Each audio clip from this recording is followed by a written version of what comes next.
that takes us into Sunday Night Football, the last game on the slate, not counting Monday night that's going on right now. The Seahawks were at Chauvet's Pittsburgh Steelers. Pittsburgh Steelers win this thriller 23-20 final. Seahawks cover the 5-point underdog spread, and the over comes in by 0.5, 42.5, 43 total points. Chauvet, what did you see from your Steelers? Man, I saw, Deontay Johnson just getting the bulk load of the throws to him. Like it was just only Deontay Johnson at some point. Najee Harris also, looked good as always, right? My biggest thing is Big Ben is still not as good as he needs to be for this team. He's still not looking as accurate. And the reason we won this game is because of one guy.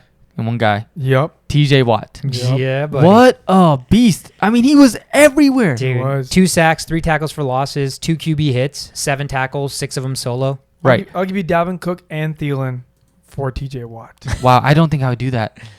Yeah. I wouldn't do that as a Steeler. Yeah.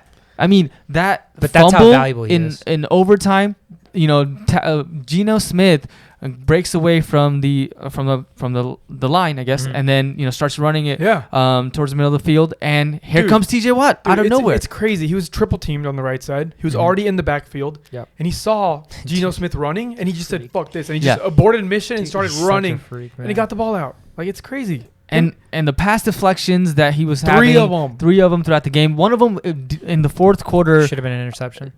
Oh man, there were so many that were so close. I know. But that defense, Cam Hayward also stepping up. Yep. Alex Highsmith, guys in those defensive line. Minka Fitzpatrick had 9 tackles. Minka Fitzpatrick, PFF had him as like the second worst safety. Yeah, second worst safety. PFF. So there, obviously, people put a lot of credibility and stock into PFF, but sometimes I've also seen outliers where like what you see on the eye test and the grade is like so different. That's what I was telling him last night. Yeah, this would probably be a good example of that, because maybe coverage-wise, there were some balls in his area that were caught, so it just hinders him or something. But dude, give me Minka Fitzpatrick on my team all day long. Yeah, for sure. But Minka is also on that. He's closer to the Trayvon Diggs situation than he is to let's say the Honey Badger situation. Jalen Ramsey, right? Yeah. Like they're ball hawks. Yeah. Like their goal is to get the ball. Mm-hmm. So that comes with a lot of sacrifice as far as allowing certain things to happen. Yeah. So that may be it depends on the PFF statistics. Yeah. What they're actually using. But I'm going to be open and say it. I don't even look at the PFF statistics because I disagree with so much they have to say. And at that point I'm I trust myself more than I trust a bunch of numbers. So it's I wouldn't look too much into that. Yeah. Yeah, and another thing, I've been talking a lot about this person, Pat Freiermuth. Yeah, baby Gronk. 7 receptions, 58 yards. Love to see it. It sucks that Ebron basically vultured him. Dude, get Ebron out of the league. Man. Yeah. Give free Freiermuth. He needs to be running every tight end route. Right. Yeah. And I just love how fired up he gets after every catch too, man. I just love guys that show emotion. Yeah. Yeah, he's a beast. They need to keep giving him the ball, give him more opportunities, and they did, right? 2 receptions and 10 yards. That's all Ebron had. Yep. So slowly but surely, it's going to start becoming a Freiermuth show. So look out for that guy. Yeah, Geno Smith, again, the Steelers' defense was great. Smith was sacked 5 times. I mean, he didn't turn the ball over from an interception. He was close to 100% QB rating. Yeah. He lost the fumble, right? Yeah. He had the fumble lost. He didn't throw an interception. He was sacked 5 times.